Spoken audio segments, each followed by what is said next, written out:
Letting go of the past. Do you ever sit back and think about things that may have happened to you in the past and you just can't let go and you know you need to heal so you can move on and live a better quality of life? Let's talk about it. Ladies, I want to have a nice, good conversation. I've definitely had my trauma in my life.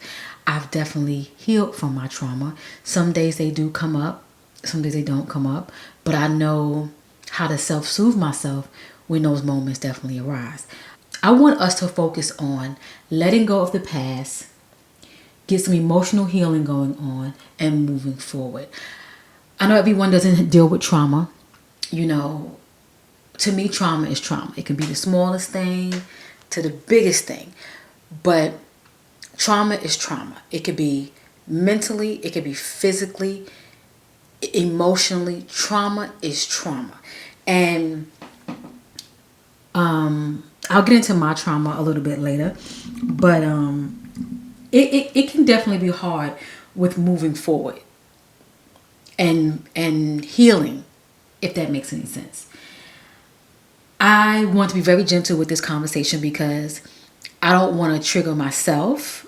You know, even though I'm healed, I'm healing. Sometimes having these kind of conversations can definitely trigger you.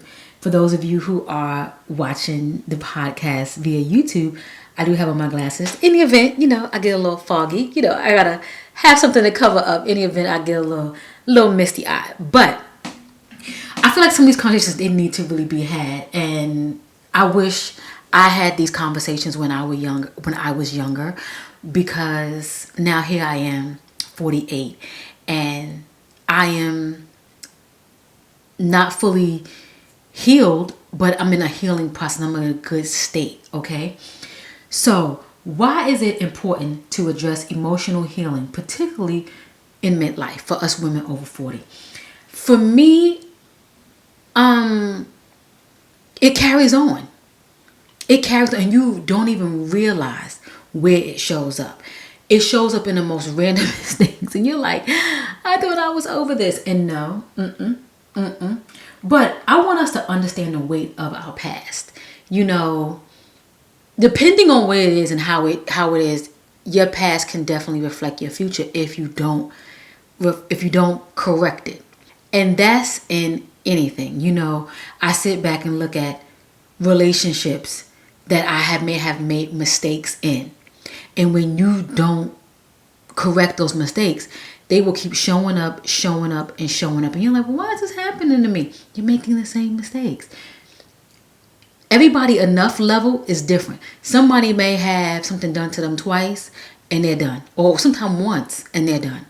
Sometimes it takes something to happen multiple times for you to say enough. Prime example, in your trauma, you start seeing things pop up. That you didn't heal from. We can't erase it. Whatever that trauma is, it happened, right? So now you got to figure out ways to fix it. Now, if you keep seeing things pop up in your life and how it hinders you or how it sets you back, you got to figure out a way to heal it. So I hope I kind of tied that in, because I wanted to kind of just talk about, how can your traumas can affect you in your midlife, just little things, So some of the ways that your past experience can hinder your life, where it can show up. It can show up in your relationship, in your career, your personal life. It can just weigh heavy on just your well-being. Just you breathing. Your traumas can, just linger on. And I will definitely say, since I've gotten my therapy, sometimes I feel like, I feel like I can be numb sometimes. I don't know if that's a good thing or a bad thing, because you feel like if you go to therapy, you get through all your things, you get through everything, you're talking about it, you're dumping it, you're finding ways to cope, ways to deal, and ways to self-soothe, but yet now you're like in a different phase, and it's like, they didn't say anything about this. They didn't say anything about this. But to talk about the toll of it on your mental health, sometimes holding on to certain things, how I mentioned how I said, relationships, your mental health. I've seen so many people, growing up, whom something may have happened to them, whatever this may be, healing from a trauma or something, and they never got anything addressed, never talked to no one, never had no one to talk to, never had the outlet, just never had the knowledge or education or just the right support system around them. And I seen them just spaz out. And you can tell that they were trying to do the best they could, but just spazzed out. I'm very fortunate enough that I hung on as long as I could, because I really do think the pandemic was my breaking point. I had several mini breakdowns, and I just couldn't take it no more. I couldn't take it no more. And that's pretty much when I shut down, not just with, I don't know, how can I say this? I shut down everybody. Nobody knew nothing about me. Only thing you knew, Kelly worked, Kelly got kids, what you gotta do? Kelly's on the internet, stuff like that. But when it came to anything else, because I had shared with someone what I was going through. And it got thrown back in my face. And I said, never again. Never again. So just be mindful of how it can affect your mental health. And to get the help that you need. And don't, sometimes relying on close friends and family may not be it. You have to seek the professionals, because you got to remember, I was always told too, oh, it ain't that bad. People are going through worse. And sometimes that it's not that bad can turn into something real bad later on, for a lack of attention, for a lack of addressing it, a lack of nurturing it and getting it, whatever that issue is within, handled, because it can definitely play on you. I've seen a lot of people who went through trauma, and before you know it, they're in the psych ward. Let's call a spade a spade. I've seen it. So let's get into some common challenges, of typical experience that women over 40 may face, in relation to their past. It could, we could think about career setbacks, health challenges. It could be a divorce. It can be childhood trauma, and that can be a host of different things. It could be abuse, whatever. The list goes on, and you guys know what the list can possibly even consist of. So steps to emotional healing. What are some steps to heal that inside? Be good to yourself. Accept the past. Accept the past. Accept the past for what it's worth. And I know it's easier said than done, because baby, one minute I accept, and one minute I be like, I wish you would. I wish you would. Recognizing that the past is the past and cannot be changed. But the response to it can be. And I know all of this is easier said than done, because baby, when I heard these things, it was like, put yourself in my shoes. And it's like, I've been there. I've been there. Practice self-compassion, acknowledge that mistakes or hardships are a part of life. I'm not saying abuse, child abuse, domestic violence, that is not acceptable at all. At all. But sometimes when you think about trauma that can happen on people, death, that's different. You know what I mean? Especially if it's a young child, it hits different. It hits different. And I think about people who are adults who may have lost their parents when they were young, and how they move on with their children as they get older, as they have children, I should say. And you can see it show up, you can definitely see it show up.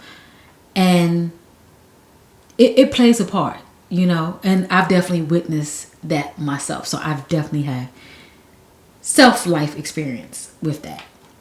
And I mentioned this before, forgiving yourself and others, understanding forgiveness as a tool for personal peace, not condoning past wrongs. Now, remember I said earlier was forgiving them for you so you can move on. And that's something that I had to do, to individuals in my life. I had to actually say, you know what, Kelly, forgive them and tell them. Tell them. And you don't know how heartbreaking that was to actually sit and tell someone that hurt you that you forgive them. And I know what you did was wrong, but I truly, truly forgive you. And it's okay to say, I'm forgiving you for myself if you feel it's necessary. And if not, just say, I forgive you. And you can cut it off there, because I know for me, I had to say, I forgive you. I didn't go into the part of saying I forgive you for myself, because then it looks like, but I forgive you, but you are no longer allowed in my life. And I think that hit way better. And I'm not trying to do a sting for a sting, but when you tell a person that hurt you, I'm doing this for myself, they don't get it. They're the one who did the damage. They don't care. But when you do it for yourself and you just say you're not allowed in my life anymore, then just let it be. That lets them know you have moved on for it. You have moved on from it. You've moved on. And also focus on letting go of resentment to feel free of emotional energy. That took a while for me. I'm going to be honest. I still play tug of war with that, because I still see these people, and sometimes it's hard. It's like, that's even like, say in a relationship, somebody did you wrong, or a relationship didn't work out, or even, something happened to you, right? And you see them move on with life like nothing never happened. And you sitting here sliding down the wall, wanting to know why me? Same analogy. Just let go of the resentment. Easy. I know I'm always going to say easier said than done. But we got to put our best foot forward so we can get through this healing process and let the past be the past. Remember that movie called Inside Out? I want to go see Inside Out 2. It's still a movie theater over not too far from me, because I really, really enjoyed that movie. Some people didn't like it, but even though you're inside of a young girl's, brain, if you will, we were once her age, and we all had those same thoughts: happy, sad, depressed, anxiety. And as she got older, more things happen. So this is Inside Out. This is what this is. Shifting your mindset, changing negative thoughts tied to past. That's a lot. That is a lot. Say if I'm around people and start talking about something that happened, and I know I've experienced it, sometimes I can find myself like being on that train, like having them negative thoughts, because I know what it feels like. And when you in a bad space, it's nothing like being with a person who has felt what you felt, and you guys are coming together like having one of them crazy talk parties, for lack of better words. Just try to turn past struggles into life lessons that contribute to growth.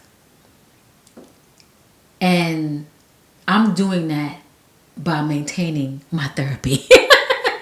Because it's hard. It's hard. We can have all these different outlines lined up for us, trying to be the best that we possibly can.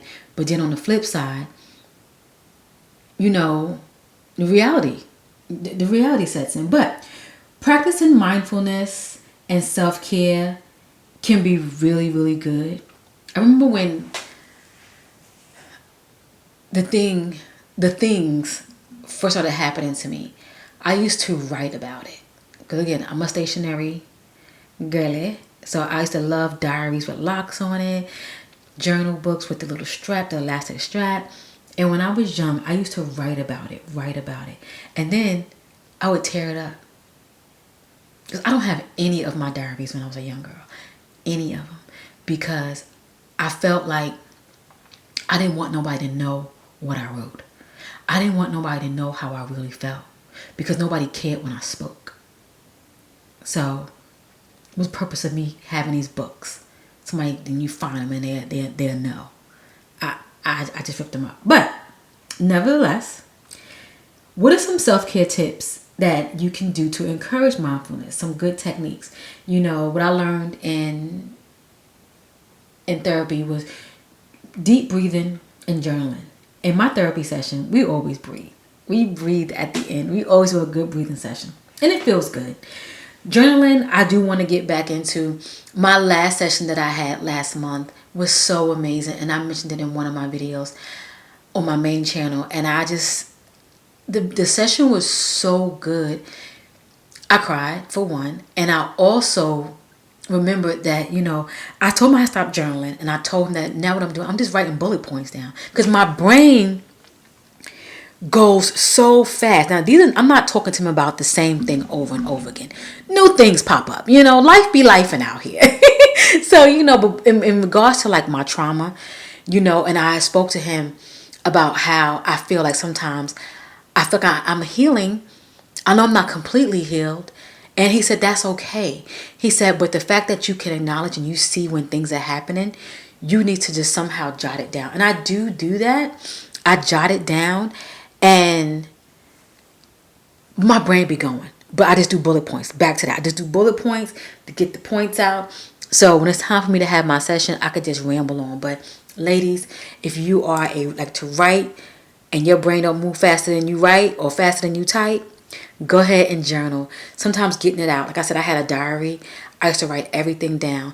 And if you don't want it lingering around, I mean, I'm not going to say what I did was the best thing. Because I don't know. Sometimes I wish I would have had my journal just to kind of see how far I have come. Because sometimes we don't give ourselves that grace. You know, we have people on the sidelines reminding us where we are and what we doing and trying to point out all the negative. They'll never point out the good, you know. So you have to always sit back and have something that can remind you of how far you have come. You know, stay present. And also, you know, some good practices that can keep your mind occupied, that can help you stay present, is exercising, therapy, which, you know, I'm a #1 fan. Therapy is like my jam. You guys know I'm going to always talk about therapy. And having a hobby. I want to say, once I had got into therapy, I put my YouTube and my blogging down. I was so consumed in trying to read these books that my therapist had assigned to me. Every page, every sentence I read, it made me pour tears. But once I got to a certain point, I was able to pick back up my camera and I was able to create more videos. And I started making videos about mindfulness. And that helped me through my journey. If you're not following my main channel, follow me. Go back, watch those videos. Oh, was it a time? It was a time, girl. It was a time. So last but not least, moving forward and embracing the future. How to use visuals to picture life beyond pain of the past. You know, setting achievable goals to focus on your personal growth and new beginnings. And a new beginning for me was pretty much when I started this podcast. It wasn't first a podcast. That's when therapy was doing good for me. I mean, when I got to the point where I actually created the channel, the YouTube channel for We Age Graceful. And I was just sitting up there just having conversation. Didn't know where it was going. I know one of my videos was talking about setting boundaries. And again, that was about my trauma, you know, and I look back and see where I am now to where I was. Growth. And I won't let anybody tell me anything different. You know, I will not. I'm going to put it like that. And surround yourself around positivity. That can be people. And I'm not saying look for yes people. Because that's a difference between looking for like yes people to just like validate you. No. Positive people who understand literally you, who want to understand you, who don't want to paint a different picture of you because you're not showing up for them the way they want you to. You know, just cultivate and have intentional good relationships and environments. You know, that comes with friends, that comes with dating, even in marriages, jobs. Make sure that you are in good situations and environments. So in saying all of that, I want to just do a little roundup because I just want to say thank you. Thank you for just always being here and for us, you know, bonding the way that we do, because this is a lot. I thought this episode a little bit heavy for me. I found myself looking up a lot because I can just feel like, you know how you know what went on in your life. You've come a long way. But sometimes it still just stings a little bit. And that's okay, because my therapist had told me it's okay to feel it. It's okay. You know, you don't have to be like when you get to a certain point, like yeah, this happened to me and I'm good and I can talk about it now. I can talk about it now. But it's still a pain. It's not as strong as it was, but it's still a pain. And I think it's more so a pain when you still see the people. That's what makes it like knife and turn, shake to the side. So, to recap, our key points is to just pretty much accept the past, forgive and release emotional burdens, focus on personal growth and self-care, and look forward with optimism. Look forward to it, because we can get so caught up with our past. And when things don't work out good for us, we will blame our past. If this wouldn't have happened to me, I wouldn't be this way. Yeah, in some degree. Yes, in some degree. But we have to be so strong and we have to just push forward. And again, I know it's easier said than done, but we just have to. I just got finished watching a video from a gentleman on YouTube, and he was talking about no one is going to save you. You have to save yourself. Even in the toughest times of your life, you have to save yourself.